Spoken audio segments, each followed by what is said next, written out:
Ladies and gentlemen, please take your seats. Our program will begin in 5 minutes. Thank you.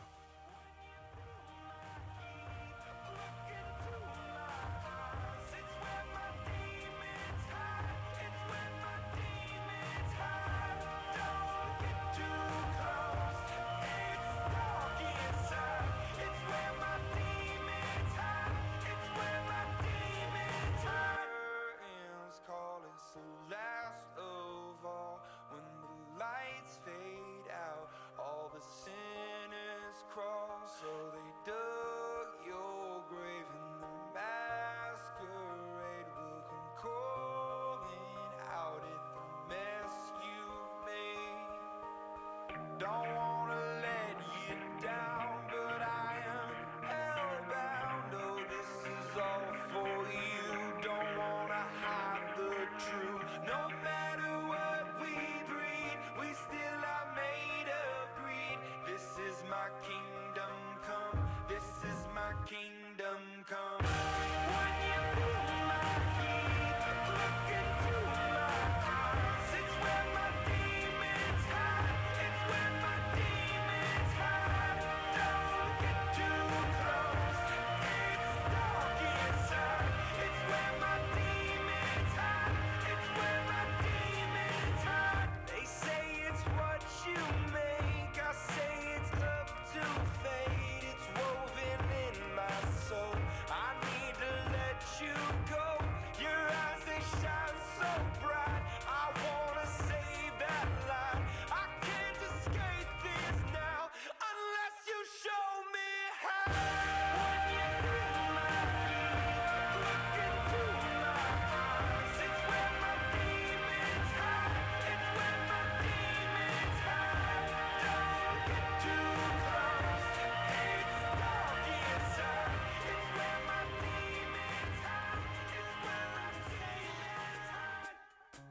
I'm searching for a song tonight. I'm changing all of the stations. I like to think that we had it all. We drew a map to a better place. But on that road I took a fall. Oh baby, why did you run away? I was there for you in your darkest times. I was there for you in your darkest night. But I wonder where we are. When I was on my knees, and you said you had my back, so I wonder where we are. All the roads you took came back to me. So I'm following the map that leads to you. The map that leads to you.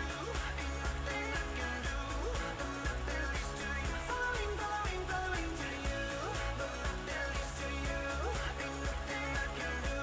The map that leads to you. Following, following, following. I hear your voice in my sleep at night. Hard to resist temptation.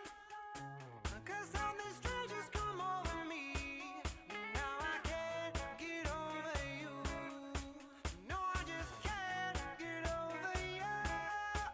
I was there for you in your darkest times. I was there for you in your darkest night. But I wonder where we are. When I was on my knees, and you said you had my back. Ladies and gentlemen, the doors are closing and the program is starting. Please take your seats. Thank you. Houston is a city that fuels the world.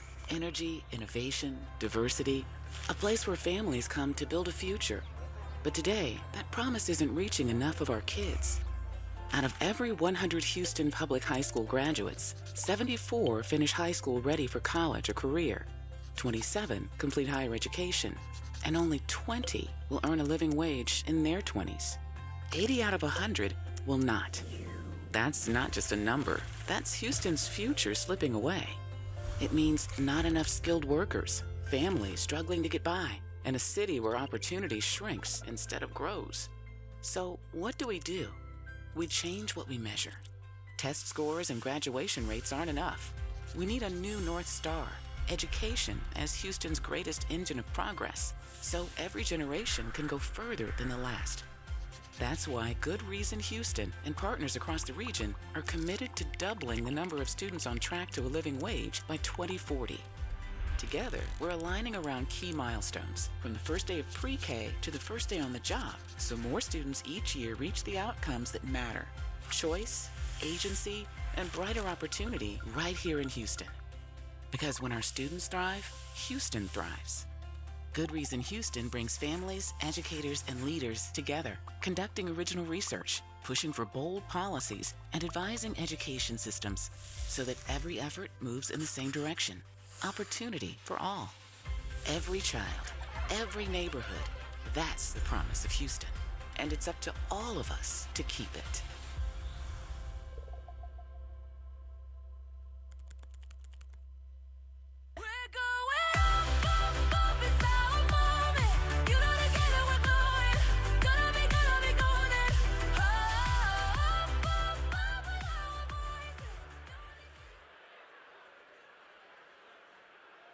Hey everybody, if you wouldn't mind taking a seat, we're going to go ahead and get started.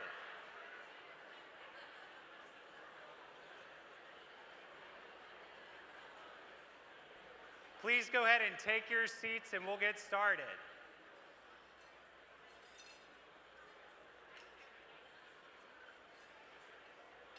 All right. 1,200 of you have turned out for public education today, and y'all look amazing out there.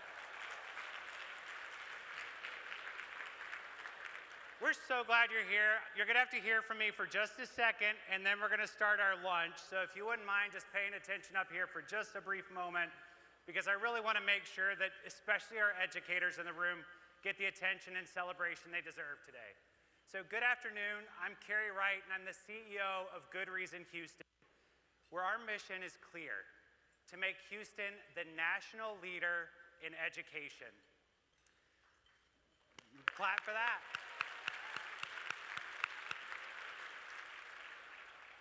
To do that, we bring new data and research to light. We push for policies that will create the conditions for kids to thrive. We provide technical support to education leaders around the region.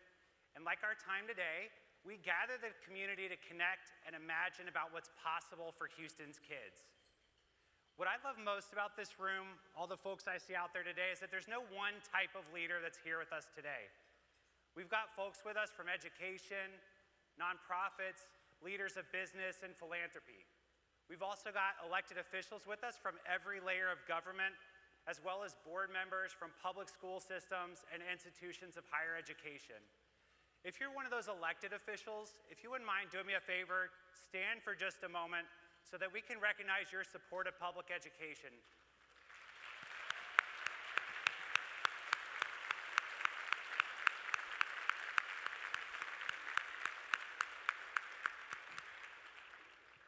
Together, this room is showing something powerful: that every sector in Houston has a role to play in supporting the educational success of our kids. Now, I'm gonna humble brag for just a minute, because this past weekend I raced my first ever marathon. That's right. But I say that because you might see me hobbling up and down the stage just a little bit. I'm still recovering. But that race was 26 miles of hard work, ups and downs. And I share that because during those several hours of race time, I was struck by the fact that the work of creating a brighter future for our region is sort of like a marathon. It requires a bold goal, deep conviction that reaching that goal is possible, a support crew and spectators to cheer you on, and the persistence to keep going despite those setbacks and challenges that are gonna come up along the way. And that race also reminded me of the power of doing hard things together. So let me just say this with all my heart: we're so glad to be in the race with you to champion public education. Whether you're in an education seat, running that race every day, supporting on the sidelines, or cheering for their success, thank you for showing up, for believing in Houston's kids. This event is about you, and we so appreciate you. So today's event simply would not be possible without our event chairs, Alex and Jeffrey Butt, and Dr. Latanya Goffney. If we could give them a round of applause.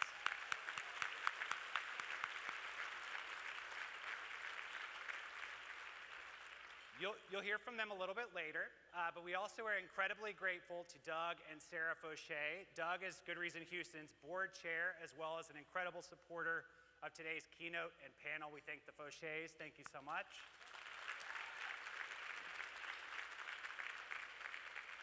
We also super appreciate HEB for sponsoring this year's Houston Education Snapshot, which you have in your seat. And to all of our education champion level supporters and the rest of our generous supporters who make our work possible, thank you, thank you, thank you.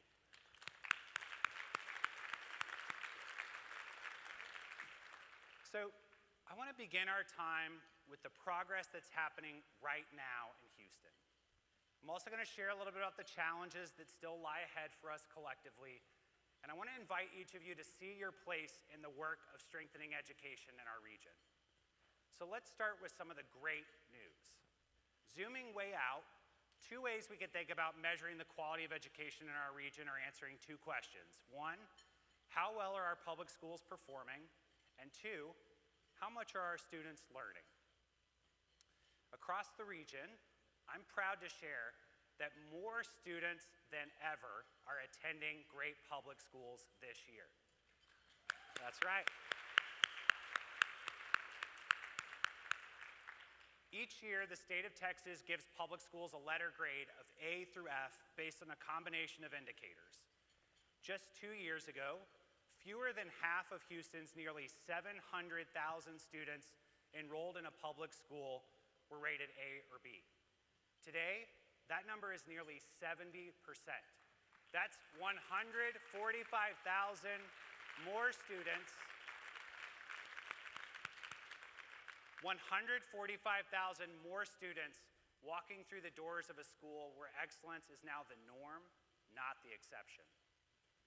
Now, the answer to that second question is, when combining all grades and all core subjects, students across Houston public schools are now meeting state learning standards at a higher rate than ever before.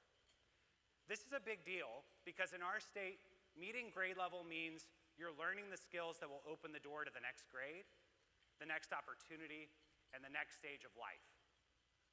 These gains are real, and they're born from teachers who pour everything into the classroom, parents who go the extra mile to help their kids with homework at the kitchen table, and students who are just absolutely determined to shape their own futures. But there's no doubt that educators are at the core of this success. So at this time, if you're an educator of any kind, would you please stand so that we can congratulate and recognize you for this amazing accomplishment?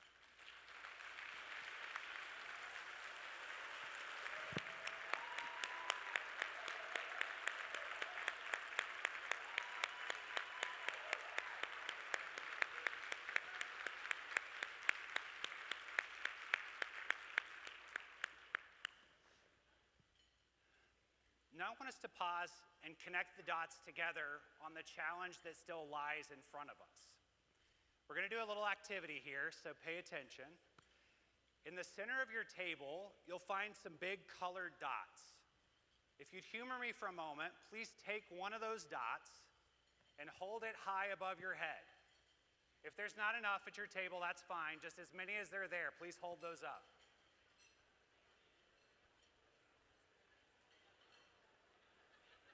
All right. Now stay with me for a minute. You're really going to test my capacity as a former 5th grade teacher here. Each of these dots, if you might hold those up until I'm through here, but each of those dots represents Houston's nearly 700,000 public school students. Every dot, every color is a young person's story.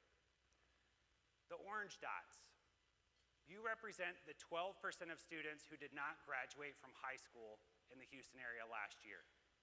If you're holding orange, would you please lower those dots now? Look around. Those are students where a high school diploma is still out of reach. If you have a gray dot, these dots stand for the students the state says are not yet ready for college or career. That's nearly 1 in 4 graduates from our public school system. If you've got a gray dot, if you'd lower that now. White dots. If you've got a white dot, you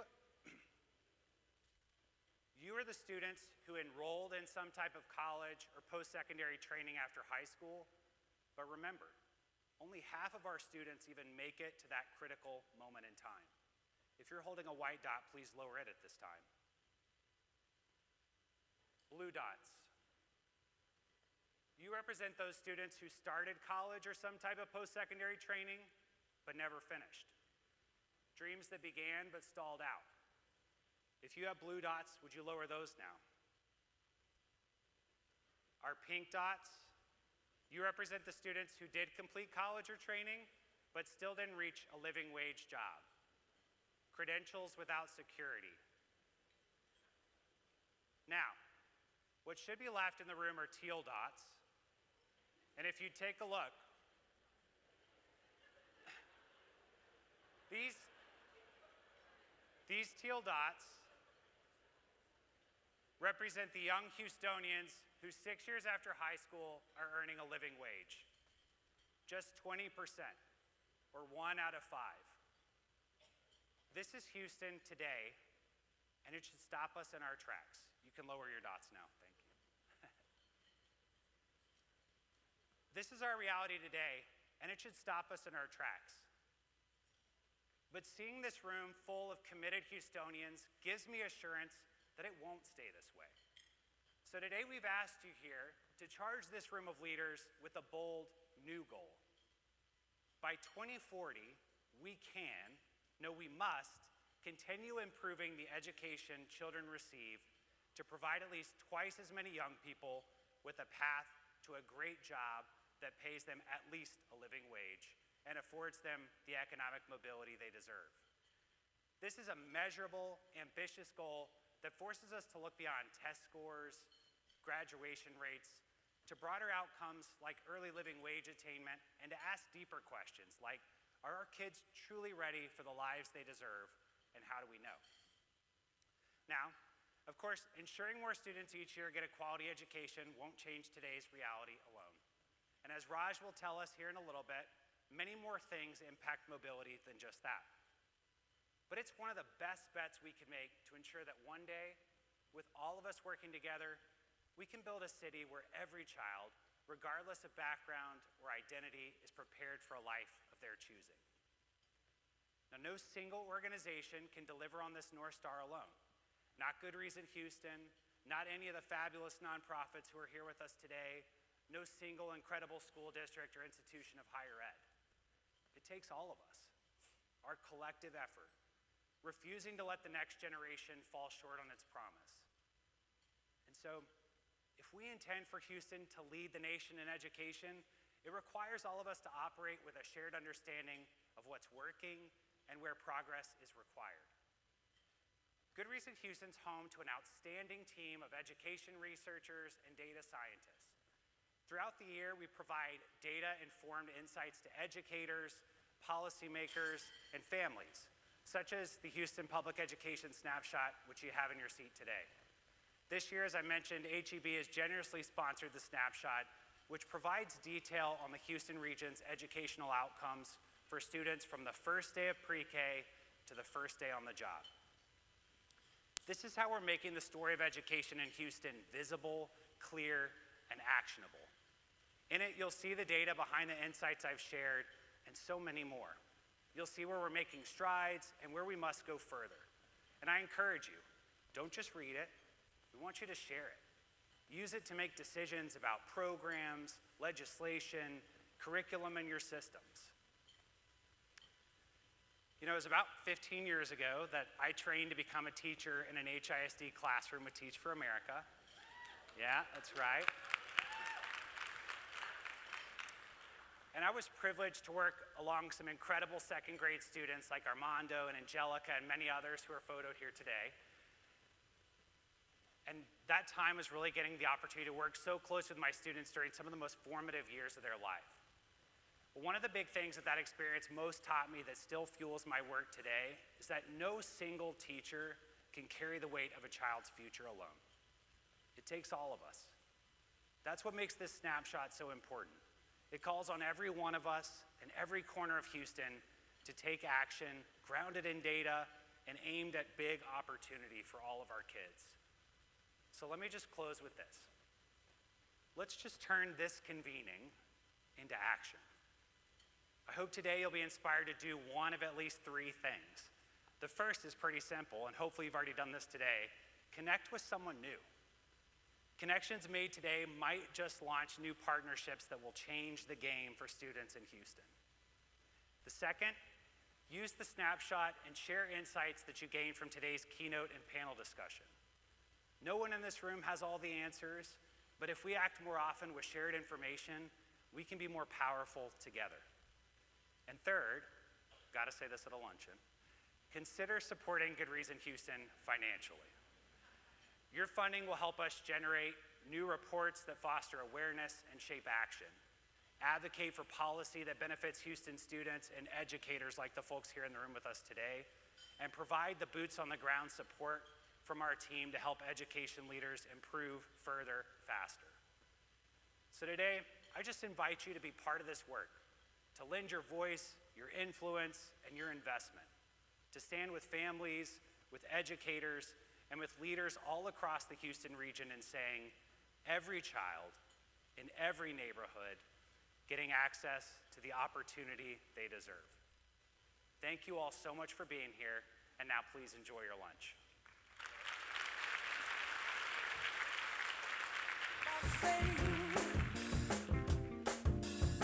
Sunshine, she's here, you can take a break.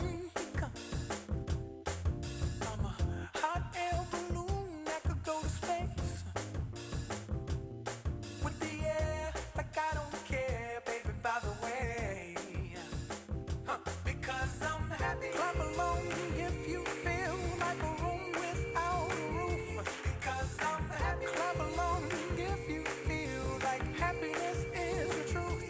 Because I'm happy. Clap along if you know what happiness is to you. Because I'm happy. Clap along if you feel like that's what you want to do. Here come bad news, talking this and that. Yeah. Well, give me all you got, don't hold it back.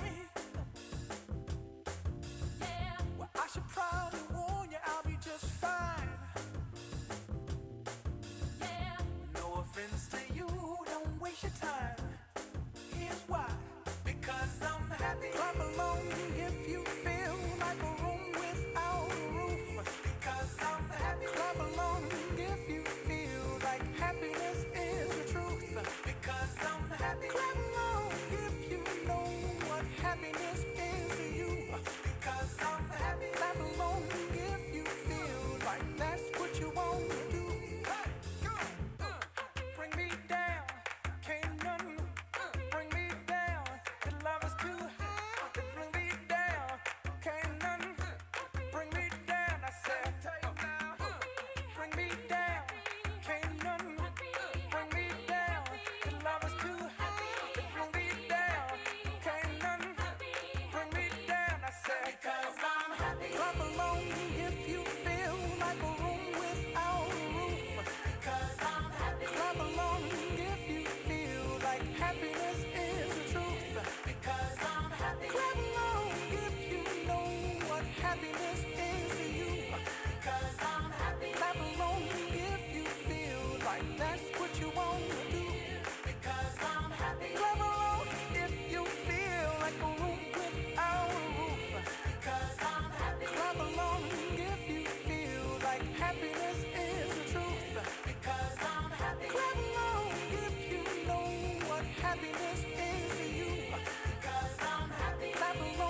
the legend of the phoenix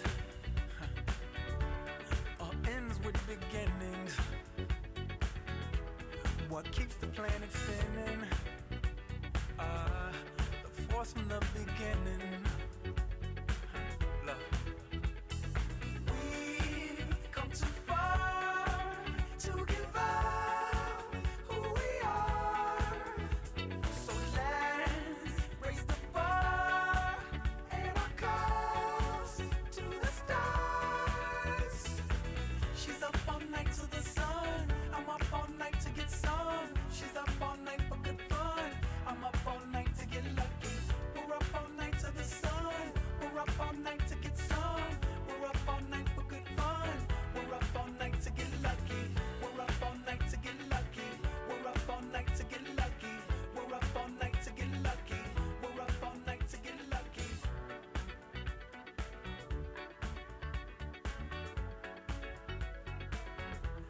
The present has no ribbon. Your gift keeps on giving. What is this I'm feeling? If you wanna leave, I'm with it.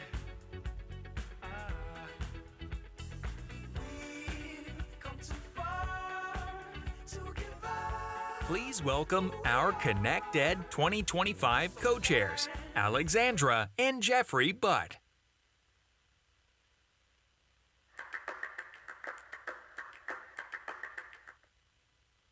I'm on top of the world, I'm on top of the world, Been waiting on this for a while now. Good afternoon, everyone. Is it working? Good afternoon. I just needed to get your attention. Sorry. Good afternoon, everyone. Jeffrey and I are truly honored to serve as co-chairs of connectED 2025.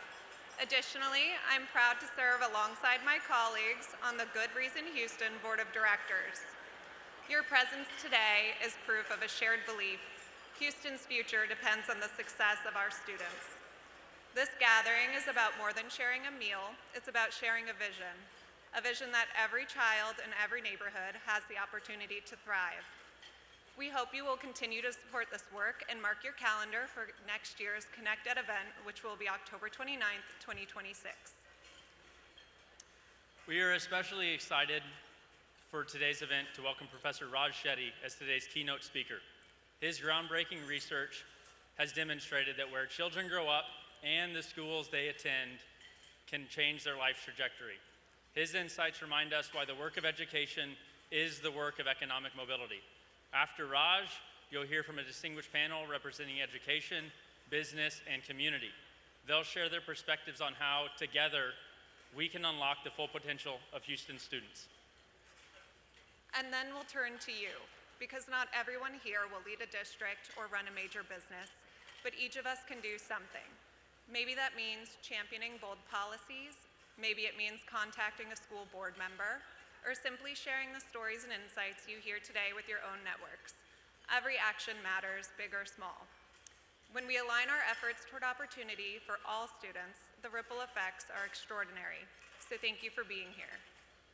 Now, it's our honor to introduce our keynote speaker, generously sponsored by Sarah and Doug Fauché. Please welcome Professor of Economics at Harvard University and one of the world's leading voices on economic opportunity, Professor Raj Shetty.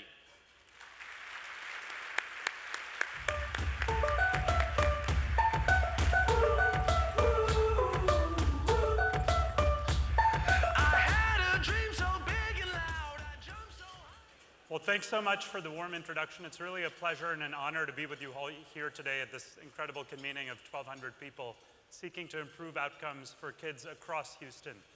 So I'm going to talk today about changes we can make in our local schools, in our local communities to increase kids' chances of rising up and achieving upward mobility.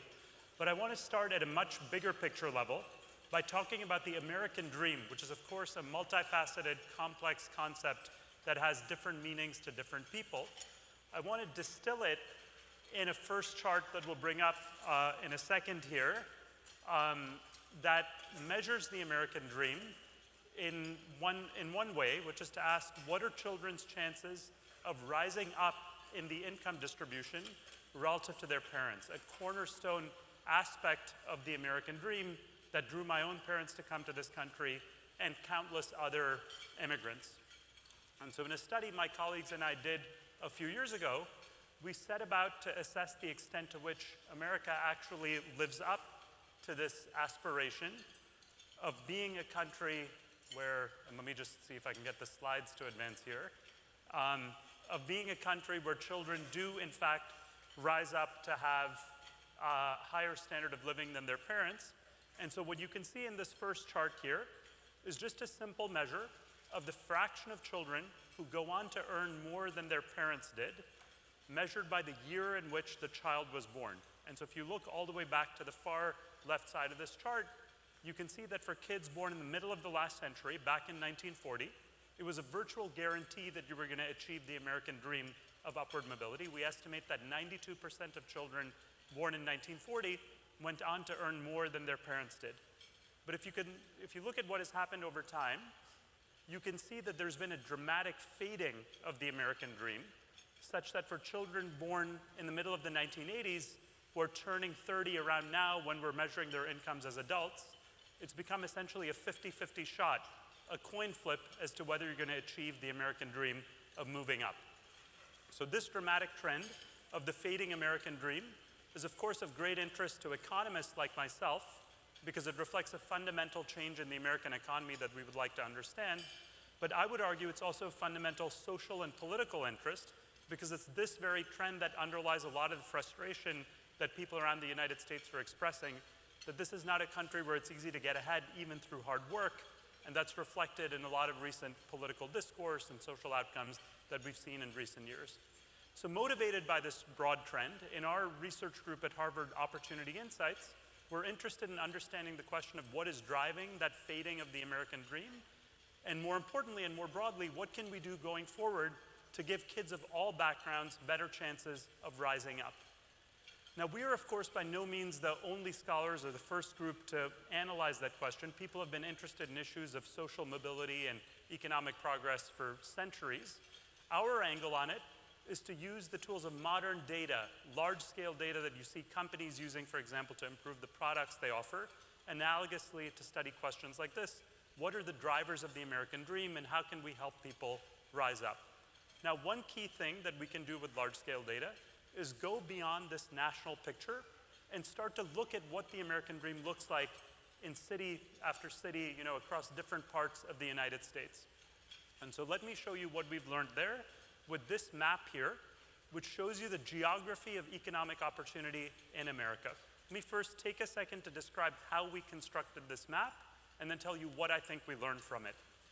So what we've done here is taken data on 20 million children, essentially all children born in the United States in the late 1970s, early 1980s. We use information from anonymized tax records to link those kids back to their parents and back to the exact location in which they grew up. We then divide the US into 740 different metro and rural areas. In each of those areas, we construct a simple measure of upward economic mobility. We ask, suppose you grew up in a low-income family, which I'm going to define for the purposes of this talk as a family making $27,000 a year, which puts you at the 25th percentile of the US national income distribution. So say you're a kid growing up in a family making $27,000 a year. When we follow you over time and look at your own 1040 tax return when you're 35 years old, on average, how much money are you making? So you can see, for example, here in Houston, that number is $33,000. In the Boston metro area where I'm coming from, it's $37,000. And similarly, we construct that statistic for every metro and rural area in the United States. We color the map so that the red-orange colors represent places with lower levels of upward mobility, and the green-colored places represent places with higher levels of upward mobility. If you look at the lower right-hand side of the chart and look at that scale that's there, you can see first a very simple point, that there's an enormous amount of variation in children's chances of rising up and achieving the American dream in different parts of America. There are some parts of the country, if you take rural Iowa, for example, kids growing up in families making $27,000 a year, one generation later, on average, are making $50,000 a year. A tremendous amount of upward mobility in a single generation.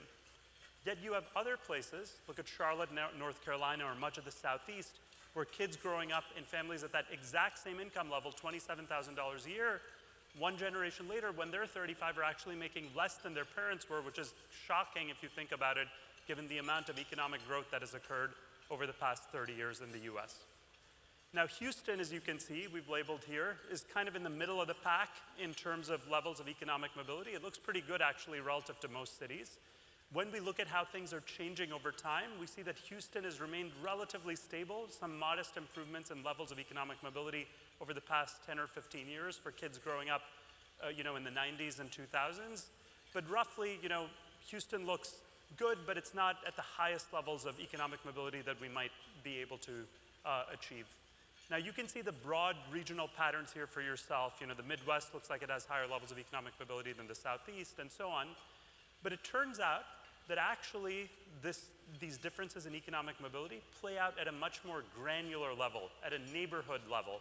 And so to show you that, let me now zoom in and show you the same exact data, neighborhood by neighborhood, here in Houston. So what we've done here is constructed the exact same statistics, but now we're doing it at the census tract level. Every census tract has about 4,000 people. And we're taking the set of kids who grew up in each of these different neighborhoods, following them over time, no matter where they move, and asking how much do they end up making in adulthood if they grew up in a low-income family. Now, the first very simple point I want to make is that we've not changed the color scale here, but you can see that you can go from the darkest reds to the deepest green colors right here within Houston if you drive a couple miles down the street. Now, you all know the geography of Houston better than me, and you can get a sense of which neighborhoods look better and worse and see if that accords with your own intuitions. But the first very simple takeaway here is that the origins of these differences in economic mobility, they're not about differences across states or differences across cities. No, it's often about what's happening on one side of the street versus another side of the street, one school district versus another school district. It's like you're going from Alabama to Iowa just when you drive a couple miles down the road right here within Houston. And so that shows you that, in a sense, there's a tremendous amount of opportunity, going back to Carrie's remarks in the introduction, to really create opportunity for many kids in Houston, because there are many areas of Houston where kids growing up in low-income families really thrive, but unfortunately there are a number of others where they do not. And I think the key challenge for all of you and for all of us is to figure out how we can make that map look more uniformly green and not just have opportunity in some parts of the city and not others. Now, absolutely.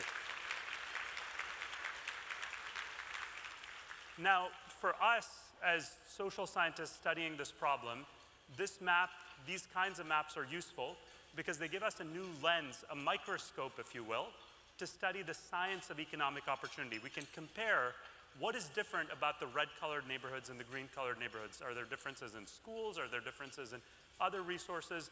What happens when a kid moves from one of the red-colored areas to one of the green-colored areas?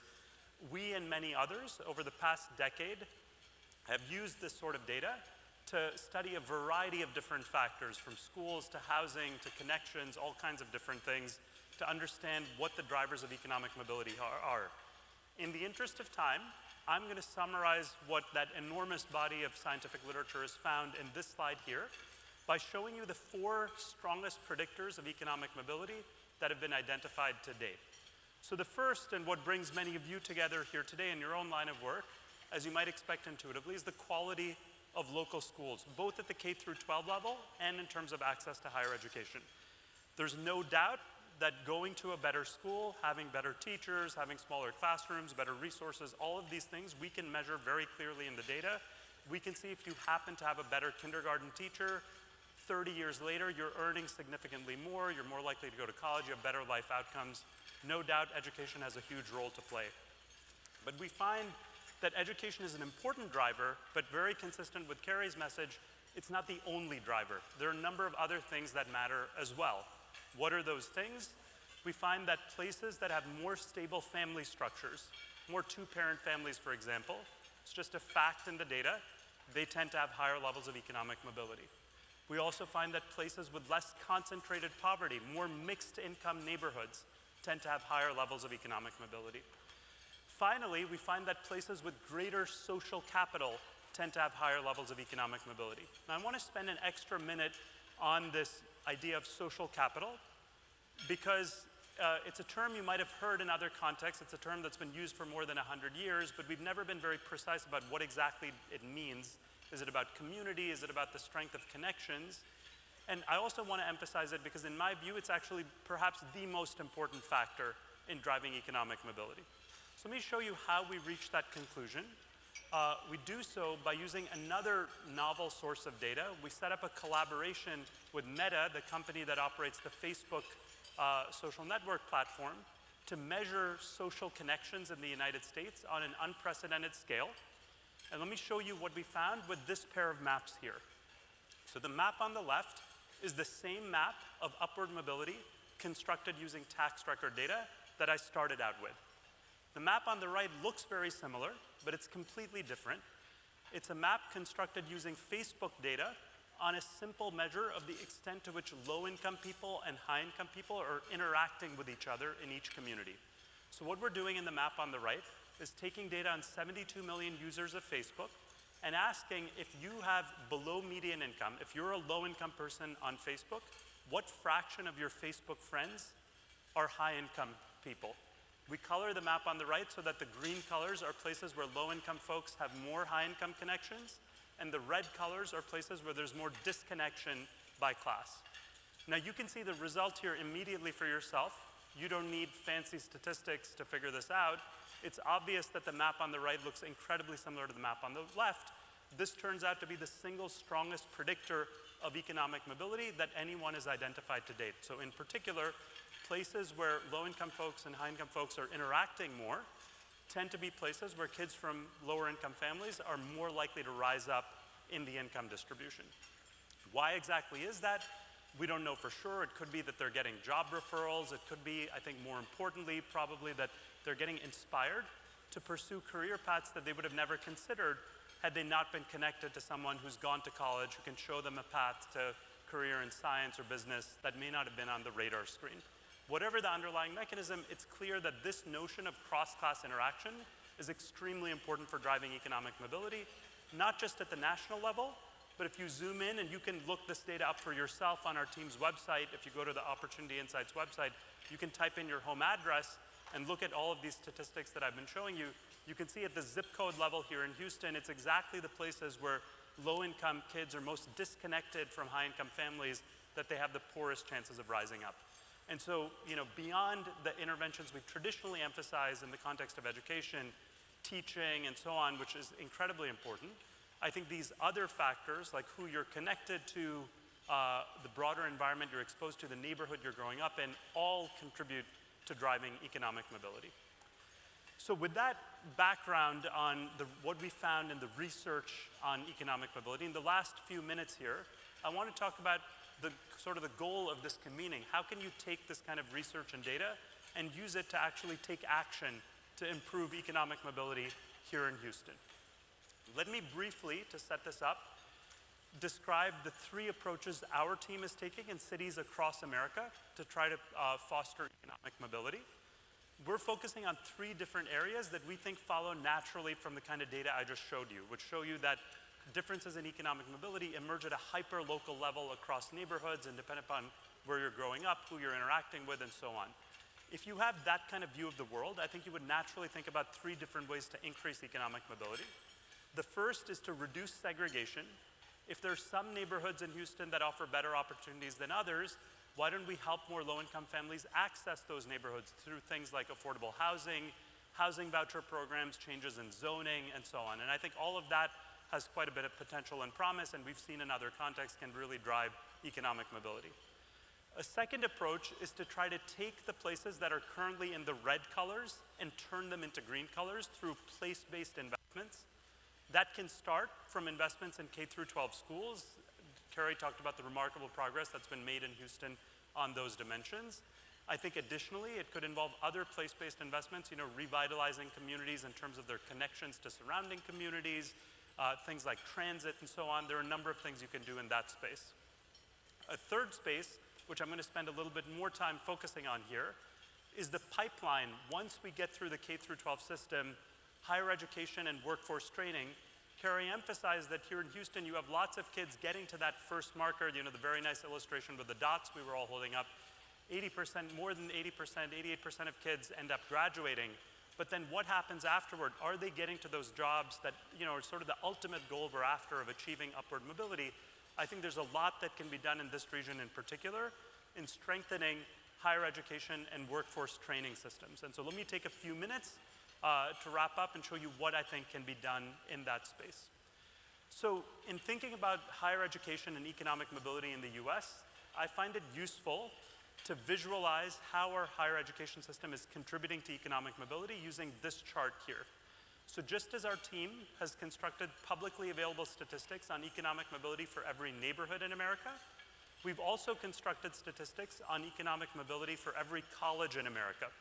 Every college in America is represented by a dot on this chart, and we're showing you two different dimensions that determine how much a college contributes to economic mobility. On the vertical axis is what we're calling the upward mobility rate. So what this measures, using data on 30 million students from tax and Department of Education records, is it asks, suppose you're a kid from a low-income family, say in the bottom 20% of the US income distribution. After you attend one of these colleges, what are the chances that you yourself, when you're in your 30s, reach the top 20% of the income distribution, reach the upper middle class? So you can see that some institutions, like my own institution, Harvard, Stanford, MIT, those places look terrific on that dimension. The low-income kids who attend those colleges tend to reach the upper middle class and beyond at very high rates. But of course, the fraction of kids you send to the upper middle class is only one thing that matters for economic mobility. What also matters is how many low-income kids you have on campus to begin with. And that's what's shown on the horizontal axis, what fraction of the student body is coming from a family in the bottom 20%. And you can see on that dimension, the highly selective private colleges in America, like MIT, Stanford, and Harvard, and so on, have very few kids coming from low-income families, less than 3% of the student body coming from the bottom 20% of the income distribution. So just mechanically, it is not possible for these colleges to be contributing a whole lot to economic mobility because they don't have that many low-income kids on campus to begin with. Now, on the other end of the spectrum, you can see that there are many colleges, including many here in Texas, that serve lots of low-income students and are doing a great service on that front. But unfortunately, if you look at the outcomes at those colleges, they don't look all that great. Not that many kids who attend those colleges end up reaching the upper middle class. Or if you use a different metric, achieve the living wage standards that Carrie was describing. And so one way to think about what the problem in the higher education system in the US in general and in Texas in particular is that there are basically no dots in the upper right side of this chart. There are very few colleges that both educate lots of low-income kids and help them reach the upper middle class. And that's the fundamental problem, in my view, that we need to fix. And you can see the potential solutions. Can you move those dots that are on the upper left over to the right? Can you increase access to those institutions? And on the other end, places like Rice and so on the other end of the spectrum, can you improve outcomes at the community colleges that are currently serving many low-income students? So how can we go about doing that? Let me leave you with one final set of thoughts that may be informative on that front. I find in cases like this, it's often useful to look at exceptions and try to learn from them. Here's one exception, the Vaughn College of Aeronautics and Technology, which happens to be in the upper right here. It's a college that does exactly what you'd think, given its name. It trains people in aeronautics and technology in Queens, New York. And it's a small college that educates lots of kids from lower and middle income families. And as you can see here, gets them into careers that are pretty high paying and helps them reach the middle class. So that's an example of what I basically think of as modern day vocational training. And it's a path that I think is something that could be implemented more broadly, could be brought into our community colleges in different spheres, and potentially could create pathways to upward mobility for many kids. Now, it's not just this one example where we're seeing this kind of approach being really successful. We're now studying a number of different workforce training programs. I'm giving you one example here, a program called Year Up, which is a job training program that lasts for about a year, connects people to internships, gives them new skills. And when we look at kids who have participated in Year Up in a randomized trial, following them over time before they participated in the program, when they then enroll in the program, and then afterward, we see that people who participated in Year Up, by the flip of a coin, got access to the program, end up earning about $9,000 more per year than a control group of folks who didn't get access to the program, shown in the orange line. And you can see that these gains are incredibly durable from just this one-year intervention that gives people access to very different career opportunities. And so this is just one example. I think these kinds of programs have great potential to build on top of what you're already doing in the K through 12 system to make a dent in some of the numbers that Carrie was describing initially. Let me end here with one final set of data that I think is a different frame to think about the questions you all are working on. I think working on economic mobility is extremely important to level the playing field and give all children the chance to achieve their potential. But I think it's also extremely important just purely from a business and economic growth perspective. If you simply wanted to maximize sort of the total economic output, GDP of the Houston area, you would still want to focus on the same exact issues. And just to underscore that, let me show you this final chart here, where what we've done is linked data on patents to tax records to look at who goes on to become an inventor in America. And what you can see is that kids from high-income families, the top 1% of the income distribution, are 10 times more likely to become inventors as kids from lower-income families. Now, the reason I show this here in conclusion is that this illustrates that if we help more kids come through the pipeline and achieve better outcomes, it not only is going to improve their own earnings, but it's going to lead to new discoveries, new companies, new jobs that will end up benefiting all of us. And we estimate that the magnitude of this problem is quite substantial. In a sense, there are an enormous number of lost Einsteins because we're not tapping into that potential that lies in those red-colored neighborhoods. We estimate that we'd have 4 times as many inventors in America if kids from underrepresented minority backgrounds, lower-income families, and women were to invent at the same rate as higher-income white men. And so in that sense, the issues that you all are gathered here to discuss today, I think are of fundamental importance, not just for advancing kids' lives in Houston, which is incredibly important, but also more broadly for the productivity of this region and the success of the US in general. So I'm delighted to have the opportunity to talk with all of you and look forward to the progress you'll make. Thanks so much.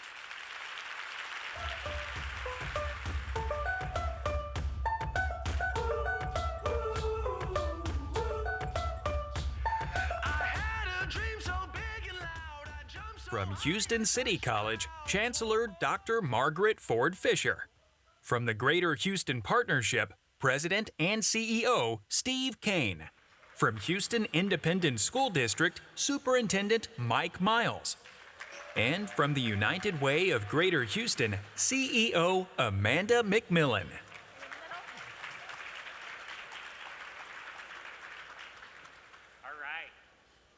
Thank you so much, Dr. Chetty, for those wonderful insights. They will certainly enhance our region for years to come, and I hope each of you are going to be taking some things that are powerful away from today's luncheon, from some of the content we've covered today thus far.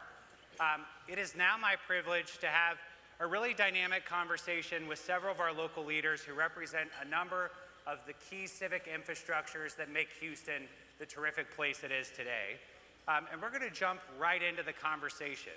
So we're really going to explore what is this linkage between helping more students get access to a quality education that's going to set them up on that upwardly mobile path that gives them a better future and more opportunity in life. And there's nobody better to start that conversation with than my dear friend Amanda, who's really going to start us off with telling us a little bit about the current realities that families across the greater Houston area are facing every day. So Amanda, let's start with you. Tell us, what does life look like for young people and their families around Houston right now? And just kind of set the stage for us for the conversation we're going to be having. Yeah, I'd be happy to. You know, United Way, we talk a lot about being clear-eyed but aspirational. So I'm going to start with the clear-eyed part. Right now, at United Way of Greater Houston, we serve a 4-county service area. So for these stats, I'm talking about Harris County, Fort Bend, Montgomery County, and Waller County. But we have 14% of households who are struggling on incomes below the federal poverty line. So for a family of 4, that's $32,150, so a few $1,000s north of the low-income threshold that Raj just talked about. Then another 28% of families who are ALICE. asset limited, income constrained employed. They are working very hard and still struggling to cover the basics from month to month. And when you're part of a household where you're seeing your parents every day, juggle multiple jobs, struggle to pay the bills, you don't necessarily leave that at home when you go to school every day. We're also seeing families having to make tough choices, and that includes, you know, a lot of the barriers that we try to tackle with financial stability is our North Star as well. Access to high quality early childhood education and out of school time programming. If you look at the child care subsidy right now that's available for working parents who want to be able to get access to child care so they can work, the wait list for that right now is 50,000 people. So yes, it is not small. And so that, I think that's a challenge, and so the implication there, right, is that a lot of our kids are missing out on opportunities for enrichment and building future-ready skills, and I think that landscape is a real challenge for a lot of families.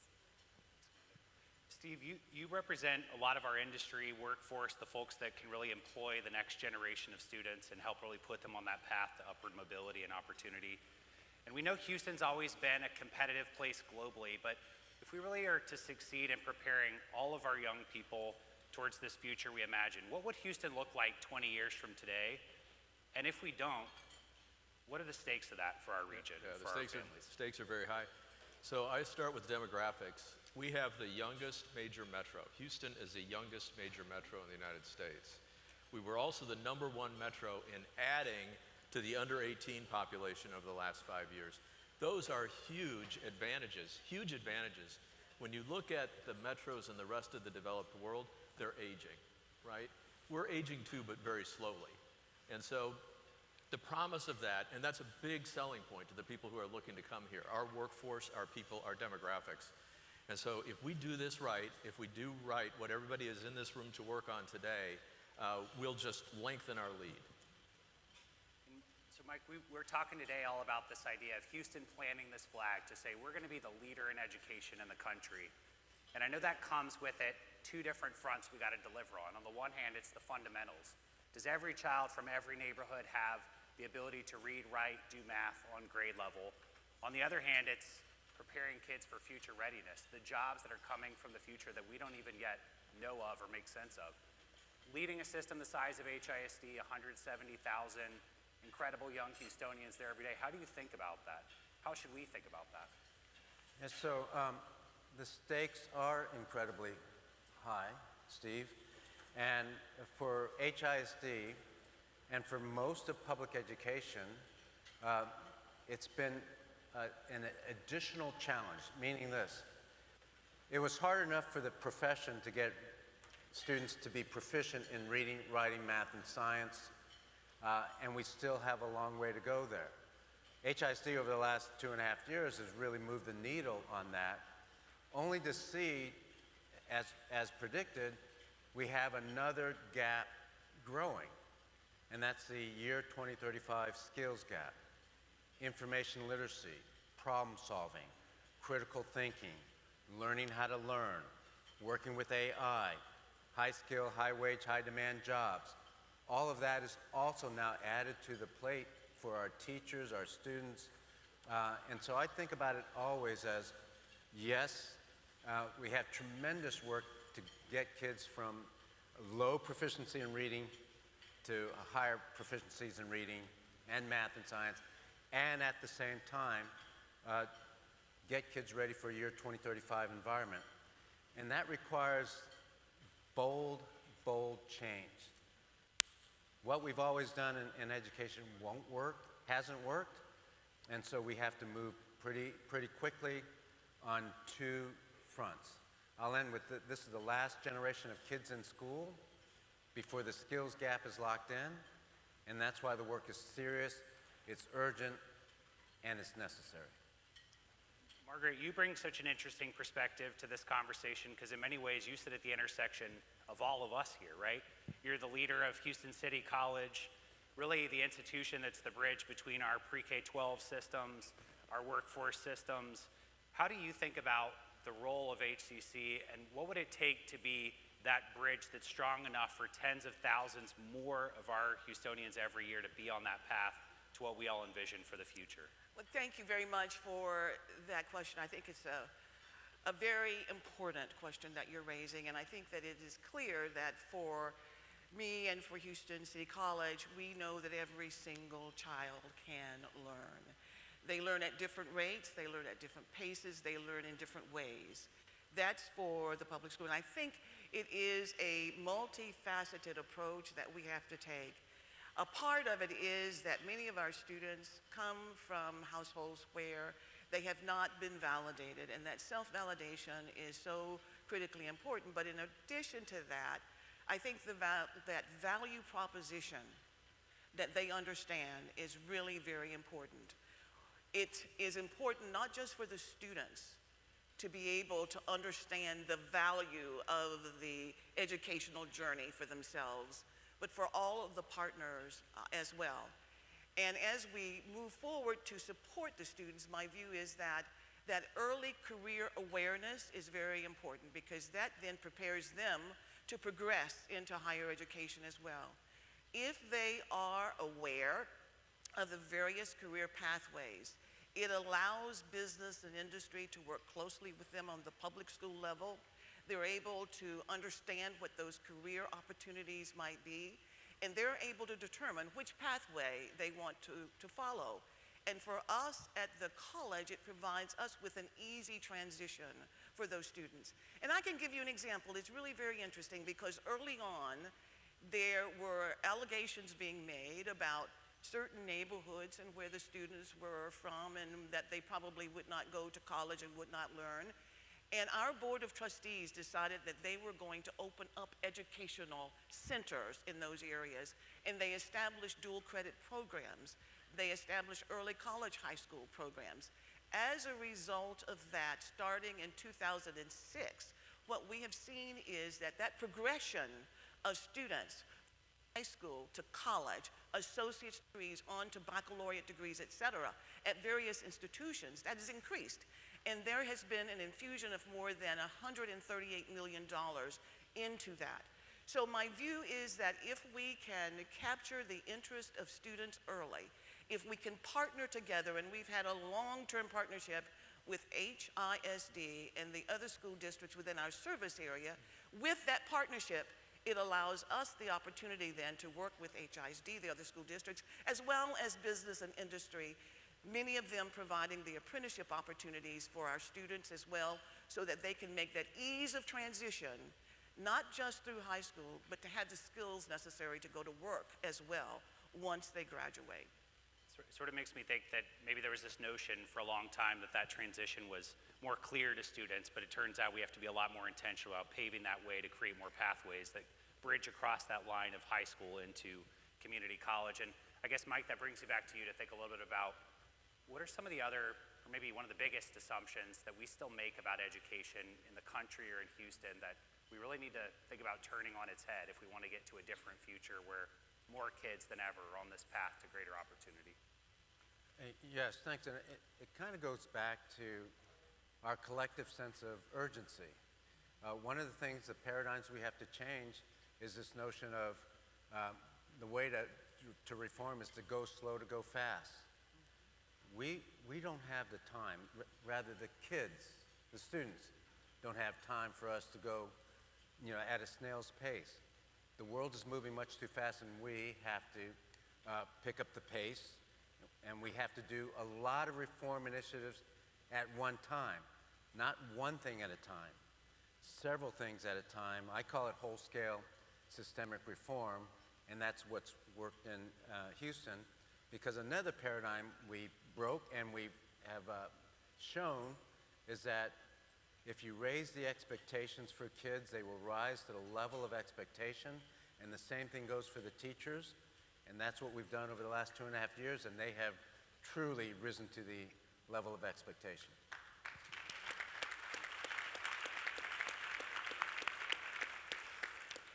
I think that also leads me to, in some of the larger discussions about educating a child, there's a lot of either-or thinking. It's either we're going to support the basic needs and the development of children, or we're going to just support the academic success of our kids.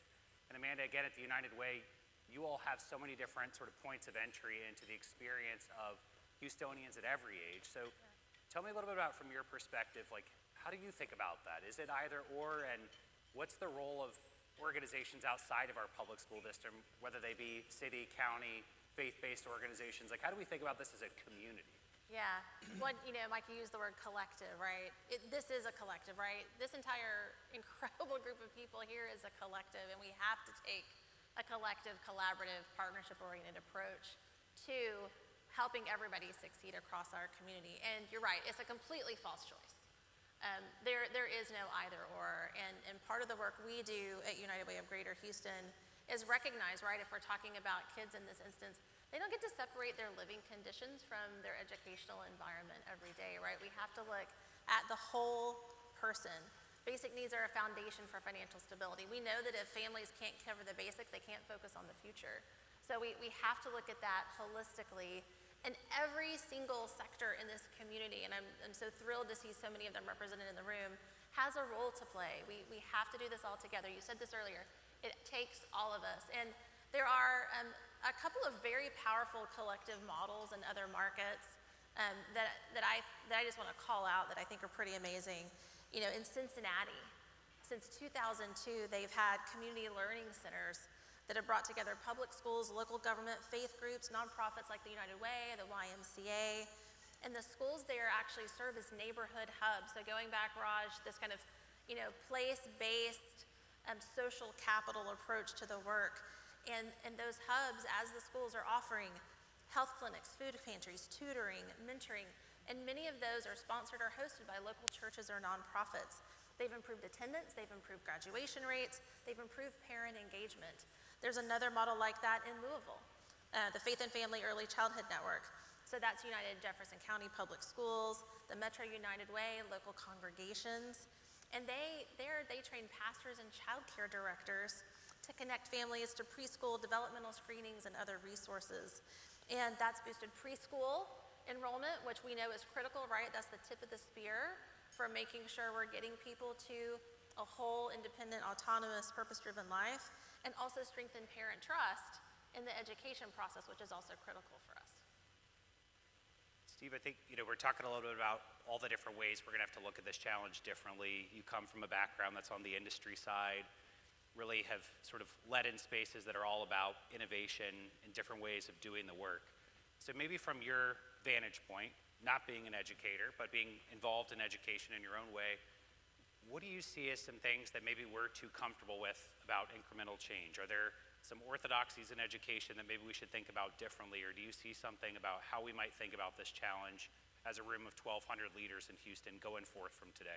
So I'll build on something that Mike touched on, which is the way I think about this issue is I think about a third grader, and by the end of third grade, that third grader has got to be able to read to learn going forward.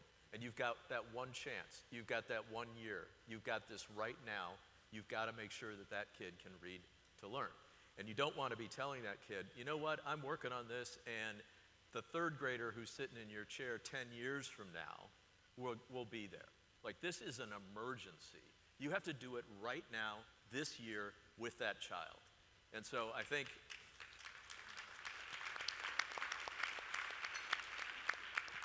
I'll say, from a business perspective, there are a lot of business leaders in here, and going through corporate transformations, we do that all the time, strategic undertakings, but try doing that in a world where you're dealing with parents and children and teachers. It's just, the noise is deafening, right? And I appreciate Mike's ability to persevere through this to get after it for that third grader right now, not 10 years from now. Margaret, again, this idea of assumptions we made or orthodoxies we hold, we might look at, we're graduating 9 out of 10 kids with a high school diploma in our region, still insufficient, but at one point that was a real metric of success, right? How should we be thinking about that as part of a larger set of metrics of success across Houston? How do you see that playing a role in our region? I think it's really critically important to look at those measures of success. And I think once we set the standards and we make the expectations clear, that our students will be able to rise to those levels of expectation. I think the support that the faculty and staff members need is also vital. in providing that support for all of our students.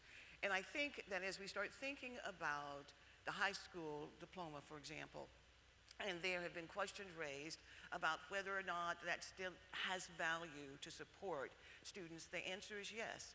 Because if you look at all of the data that provide information about the income of persons who complete an education, as you look at those who've completed a high school education, they still earn more than those who did not.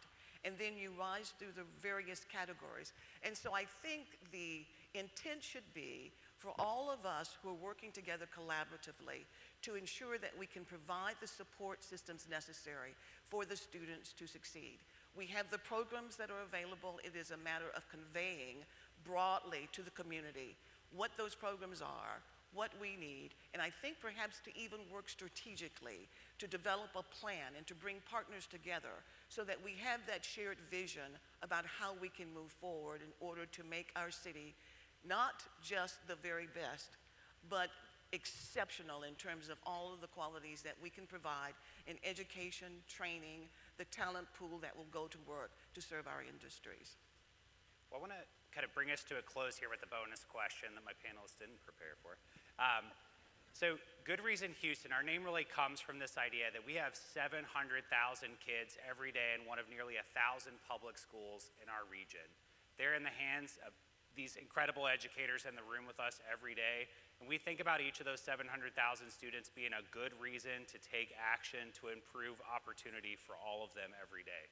So I want to just end with asking every panelist to give us kind of what is your good reason today? What is the thing that's leading you out of this room, giving you the conviction to build a new connection from today or to lead in this work in a way that is bold and really about shaping this bigger future for Houston? So anybody that wants to start us, give us a good reason. I'll start with connection.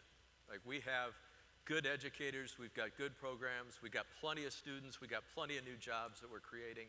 We've even got plenty of systems, but they're disconnected. You know, we tend to, in Houston, run 100 miles an hour in our own lane. And I think a lot of good could come from connecting up these systems so that students can see a pathway to a living wage, and that employers can see who's coming up in the workforce and what the programming needs to be in order to fill their needs. Connection. connectED, connecting education, yeah, that's right. I'll Plug. Okay, Amanda. I'll give another one word and expand. I'll say collaboration. We cannot do this work in silos. We have to have partnerships and collaboration. It takes every single sector represented in this room. It takes every single sector represented at every single school to work intentionally together and treat our children as whole people who can graduate not just with the fundamentals, but also as whole people who can think critically and envision an incredible future for themselves. And I would say urgency. Urgency, because with the article that recently appeared in the Houston Chronicle about the poverty level in our city, that does not bode well for business and industry as well as for the future of the city of Houston. We realize that in Houston we are the economic engine for our city, for our state, for our nation. And so we need to have a well-trained workforce. And for us, Houston City College, we have both the urban and the suburban. We need to be intentional about ensuring that the urgency is such that we can address the needs of all of the residents of our community who desire to have education and training. Claps for that. Urgency, of course. So quickly, the phrase is what you're fighting for. This morning I trained principals, and I told them the story of the Cinderella Man, just, you know, James Braddock, a fighter, a real fighter who did well before the Depression. Depression hit. He got decommissioned, or he couldn't fight anymore, but then was able to have another fight, and the reporters asked him, you know, why you get back in the ring, and how is it that you're able to fight after all these years during the Depression? And he said, because this time I know what I'm fighting for. And he was fighting not only for his own family, and he said milk and, you know, food, but also for all the other people during the Depression and the soup lines and the kitchens that were feeding the poor. That's what he was fighting for. And I asked the principals, what are you fighting for? And collectively, on the whole, they're fighting for the least among us, the kids who won't have a chance at a livable wage, economic mobility, if we don't do our job well, and if we don't do it every single day. And so, on behalf of the principals, I can tell you, what we're fighting for is for our kids, for our students, so that they have better outcomes and better opportunity. I hope you're fighting for them too. Thank you, Mike. And thank you to all of our panelists. Thank you all so much. Appreciate it. Thank you. Appreciate it. Thank you. Thank you. Yeah. Thank you so much. Uh-oh. You got it? Good job. All right. With that as the charge, know what you're fighting for. I have one special final guest who's going to come up who deeply knows what she's fighting for. So thank you to all of our panelists for all your incredible work across Houston. We love collaborating with you, connecting with you, and fighting with that same shared sense of urgency. But now as we close today's program, it's my privilege to invite our other event chair today, Dr. LaTanya Goffney, Superintendent of Aldine ISD. Dr. Goffney, where is she? Oh, she's right there. Come on up.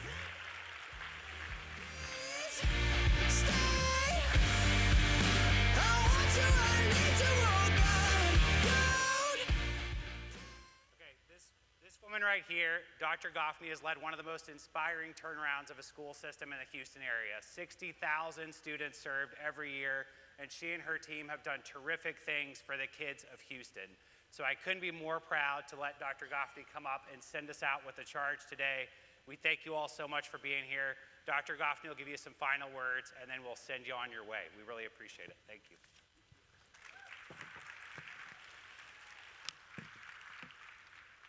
You know, introductions like that always make it seem as though I have all the answers. However, in Aldine ISD, the real solutions, they come from our community, the support of our school board members, an incredible executive leadership team. I'm very blessed, almost choked up because I'm so grateful that the board hired me. I'm so excited that the community has believed in me, and I am deeply blessed that I have a team that has consistently supported me, and several of them are here today. If you would please give them a warm round of applause, I would greatly appreciate it. Thank you, thank you, thank you. You know, when I started this role as superintendent in Aldine ISD, my vision for Aldine ISD was simple. It was that our district would create unparalleled, and y'all have heard it many times, choices and opportunities for our children, while also demonstrating what's possible for Black, brown, and students of poverty. It's a vision that hasn't been lip service, but truly necessary in a district, as Carrie alluded to earlier, nearly 60,000 kids, which is approaching 50,000 students, but most importantly, 9 out of 10 of our students live in poverty, and all 100% of our schools are Title I. Not long ago, nearly half of our schools were rated D or F. And let me just tell you all, and I know my education friends understand this, we didn't improve by chance. It happened because teachers, principals, and families did the hard work, raising expectations, supporting students, and holding ourselves accountable. You know, as I often remind our team, we're not responsible for how our students come to us, but we are responsible for how they leave us. And yes, and I am so proud, so thankful that today our students are leaving us stronger.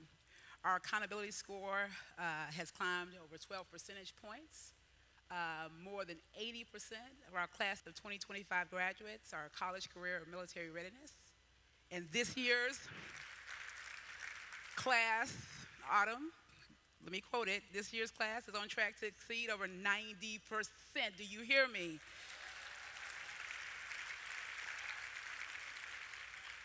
The work isn't finished, and it isn't easy. The Aldine story proves something important, though. When a community believes in its children and commits to the work, transformation is possible. And here's the truth. This convening, this beautiful convening, it's not just about any one district. It's about our entire city. Because in Houston, the measure of our success is not just found in test scores alone. It's in whether our students are prepared for the future, whether they can earn a living wage, whether they have choices, access, and opportunities. You know, early this fall, Good Reason Houston brought us all together, superintendents and higher education leaders, to reflect on where we are as a city and what we can do to work more seamlessly together to build the future of Houston. You know, my grandmother said it best, that where there's unity, there's what? There's strength. And that is the work of economic mobility. And it's going to take all of us, educators, business leaders, policymakers, parents, neighbors, pulling in the same direction. Every action matters. Hiring a graduate, shaping policy, or simply sharing the belief that our children can and our children will learn and will succeed. So as we close today, let's carry this commitment forward. Let's make sure that when people think about Houston, they don't just think about our skyline, they don't just think about the Astros or Rockets or any of our sports teams. They see a city that is relentlessly working together to build a future where every child in every neighborhood has the chance to live the American dream that our keynote speaker spoke about. Because when we give every child a strong education, we give every community a stronger tomorrow. You know, as I look out at this beautiful audience of 1,200 passionate people, I am filled with so much hope, so much optimism, and so much positivity. And I must say, thank you. Thank you for investing in, thank you for believing in Houston students and in what's possible for our future. Thank you. We're going up, up, it's our moment. You know together we're going. Gonna be golden. Up, up, up with our voices. You wanna get this so on it. Gonna be golden. I'm done hiding now. I'm shining like a All right.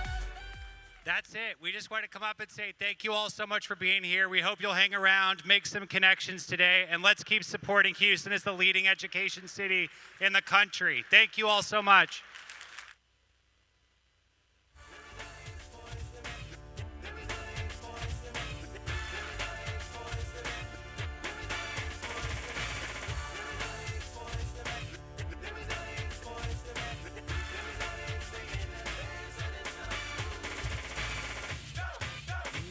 Now check this out. One day back in Philly, 4 guys wanted to sing. They came up to me, I said, well, what's your name? What's the man? Hey, you know what I'm saying? And then I said, all right, fellas, well, let me see what you can do. And then a smile when they won you and said, yo, Mike, check this out. See if this one moves.